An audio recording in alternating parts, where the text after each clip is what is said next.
इंडी आघाड़ी की चुनाव में हो गई है हार, इसलिए माननीय नरेंद्र मोदी जी प्रधानमंत्री बन रहे तीसरी बार। मेरे पार्टी का लोकसभा में एक भी मेंबर नहीं होने के बावजूद भी मुझे तीसरी बार मौका में मिला है। ये मेरे लिए बहुत बड़ी अभिमान की बात है। मेरा 8 साल का अनुभव ध्यान में रखते हुए अगर मुझे ऐसा मौका मिलता है तो मुझे और भी आनंद होगा।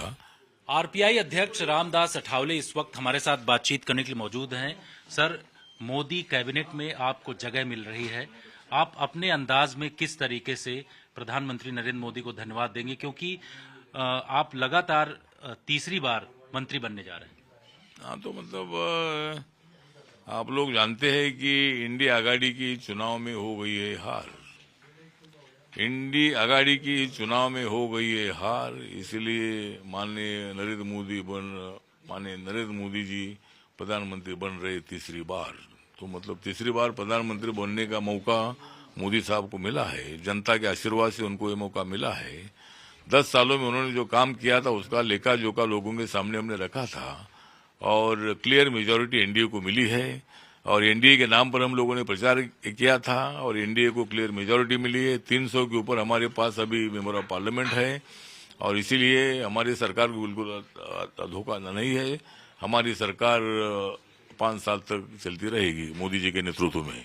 आपको रामदास अठावले को तीसरी बार मौका मिला है। आप इससे पहले राज्य मंत्री रहे हैं। इस बार आप अपने आप को किस रूप में देखना चाहते हैं मोदी सरकार में?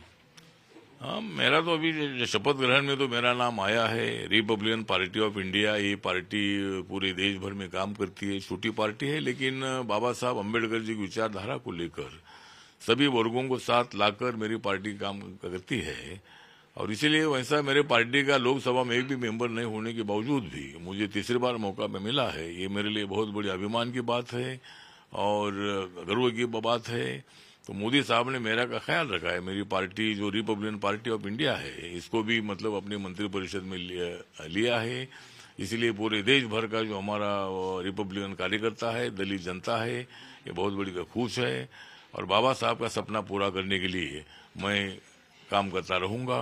मोदी जी का एजेंडा जो है लोगों के सामने लेकर जाऊंगा और मोदी जी ने 10 सालों में क्या किया है और ये 5 सालों में क्या करने वाले हैं, इसका लेखा जोखा लोगों के सामने हम रखेंगे। आपने इससे पहले जब आज तक से बातचीत किया था तो कहा था कि 2 बार हम राज्य मंत्री रहे, इस बार कैबिनेट मिलना चाहिए। तो क्या उम्मीद आपको लग रही है, कैबिनेट मिल रहा है? हाँ, देखते हैं अभी क्या जो लिस्ट बनेगी। अभी यहाँ नए नए पार्टनर भी आए हैं और मुझे क्या अभी मालूम नहीं है, लेकिन जिस तरह महाराष्ट्र में मुझे जब लोकसभा की जगह नहीं मिली थी तब देवेंद्र फडणवीस जी ने आश्वासन दिया था कि मैं क्या कैबिनेट के लिए प्रयत्न करूंगा, लेकिन अभी जो भी जिम्मेदारी मुझे मिलती है वो मुझे स्वीकारूंगा। मैं लोगों के लिए काम करता रहूंगा और मोदी जी पर मेरा पूरा विश्वास है।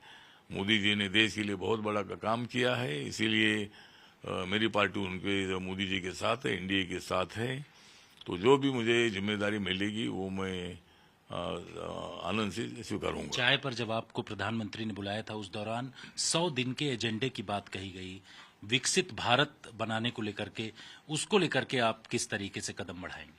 हाँ, तो मतलब प्रधानमंत्री जी ने लगातार एनडीए के इलेक्शन के प्रचार में बार बार बताया था कि मेरा 100 दिन का टारगेट है और 100 दिन और 25 दिन लोगों के, युवाओं के जो सुझाव है उसके लिए। तो इसी तरह 125 दिन का जो एजेंडा है, इस 125 दिनों के एजेंडा में जो भी निर्णय लेना है, ये निर्णय लेने का वादा जो किया है तो निर्णय अपने को लेना है। मंत्री परिषद के लोगों ने लोगों के सामने अच्छे संबंध रखने हैं। जो जिम्मेदारी उनको पोर्टफोलियो मिला है उसका स्टडी करके उन्होंने अच्छा का काम करना चाहिए। इसी तरह की सूचना मोदी साहब ने हम सब लोगों को दी है और सरकार की इमेज बढ़ाने का काम हर मंत्री ने करना चाहिए, ये भी उन्होंने हमको बताया है। शपथ ग्रहण से पहले एक अंतिम सवाल, क्या आप कहना चाहेंगे, शाम को 7:15 पर शपथ ग्रहण है आपका भी, क्या कहना चाहेंगे, किस तरीके से आप आगे बढ़ेंगे? क्या इसके बाद आप कैबिनेट को लेकर के जो मांग कर रहे थे वो उसको लेकर के बातचीत करेंगे? नहीं, ठीक है, जो मैंने अभी बताया कि भाई अभी मुझे क्या मिलने वाला है मालूम नहीं है। मंत्री पद तो मुझे मिलना तय है और मेरा 8 साल का अनुभव ध्यान में रखते हुए अगर मुझे ऐसा मौका मिलता है तो मुझे और भी आनंद होगा। जो भी जिम्मेदारी माननीय मोदी साहब देंगे, क्योंकि उनके सामने और भी बड़ी बड़ी पार्टियां हैं जिनके लोग अनेक लोग चुनकर आए हैं, तो उनको पहले कैबिनेट देना आवश्यक है।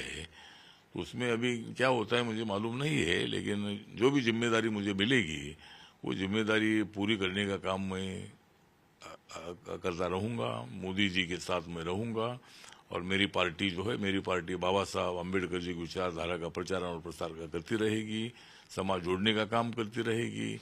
बाबा साहब ने जो संविधान दिया है उस संविधान को मजबूत करने का काम करती रहेगी। और ये मेरा एजेंडा है, और मोदी जी का जो एजेंडा है विकास का, उसको लोगों तक पहुंचाने का काम भी मैं एज ए मंत्री मैं हमेशा करता रहूंगा। शुक्रिया आज तक से बातचीत करने के लिए। कैमरामैन सत्या के साथ जितेंद्र सिंह, आज तक।